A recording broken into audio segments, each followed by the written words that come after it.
ஆறுல தூய்மை பணியாளராக வேலை பார்க்குறான். அந்த வேலை பார்க்குறதால 3 பேருக்கும் சுகாதார கேடு வருதான். ஆறுல இருந்து எடுத்துகிட்டு வர பொருள் எல்லாம் இங்கே தெருவில் வரக்கூடாது.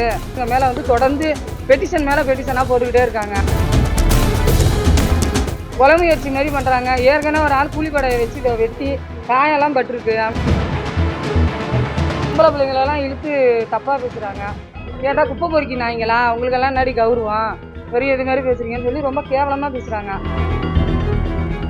நான் மேலவாஞ்சூரில் காட்நாயகன் தெருவில் இருந்து வரேன். நான் வந்து என் பேர் ராஜேஸ்வரி.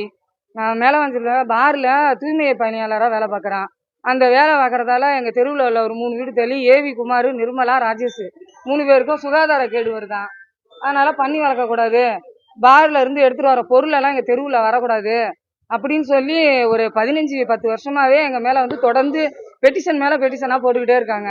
இது வரைக்கும் கலெக்டர் ஆஃபீஸு, தூய்மை பணியாளர் இடம், மற்ற கலெக்டர் ஆஃபீஸு, தாலுக்கா ஆஃபீஸு, இந்த பொல்யூஷன் கம்பெனி எல்லாத்துலேயும் போய் சொல்லி பிரசிடென்ட்கிட்ட சொல்லி எங்களை மிரட்டுறாங்க.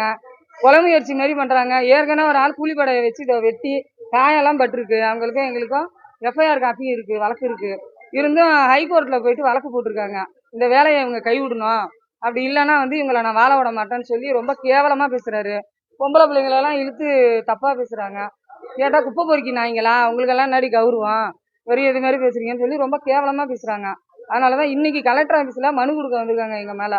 அதை பார்த்துட்டு தான் இன்றைக்கி நம்ம இருந்தாலும் செத்துடுவோம் அப்படின்னு சொல்லி பிள்ளைங்கெல்லாம் ரொம்ப மனவேதனையில் இருக்குது, தலைவலியாக இருக்குது. அதனால் இன்றைக்கி சாரை பார்த்து எங்களோட கோரிக்கைன்னா அவங்க இனிமேல் எங்களை வந்து எந்த தொலையும் கொடுக்கூடாது, அவங்க மேலே வழக்கு போடணும்.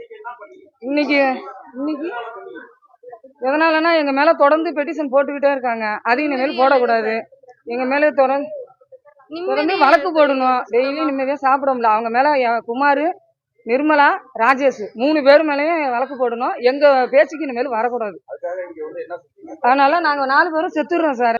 வீட்டுக்கு யாராவது பையனோ பொண்ணோ வந்தா யாராவது வந்தாலும் அவங்கள வச்சிருக்கேன்னு கேட்குறாங்க சார். எல்லாரையும் வச்சு 3 பொம்பளை பிள்ளைங்க இருந்தால் எல்லாரும் வச்சிருப்பாங்கன்னு அர்த்தமா சார்? அவங்க வீடு மாடி வீட்டில் இருந்துட்டு எங்களை அவ்வளோ கஷ்டப்படுத்துறாங்க சார். கூரை வீடுன்னு சொல்லி எல்லாத்தையும் பெட்டிஷன் கொடுத்து எல்லாம் என்ன பொல்யூஷன் டிபார்ட்மெண்ட்ல கொடுக்குறாங்க, கலெக்டர் ஆஃபீஸ்ல கொடுக்குறாங்க, போலீஸ்கிட்ட போய் எனக்கு போலீஸ்ல உட்காந்து சொல்றாங்க, நீங்க அவங்க மேல ஆக்ஷன் எடுக்கலன்னா அவங்க மேலே நீங்க உங்க மேல நாங்க ஆக்ஷன் எடுப்போம்னு சொல்றாங்க. போலீஸே மிரட்டுறாங்க சார். அன்னைக்கு பொல்யூஷன் டிபார்ட்மெண்ட் வராங்க, பொல்யூஷன் மேல நீங்க ஒழுங்கா இது பண்ணல அப்படி சொல்லிட்டு பண்றாங்க சார். செய்திகளை உடனுக்குடன் தெரிந்து கொள்ள உடனே சப்ஸ்கிரைப் பண்ணுங்க.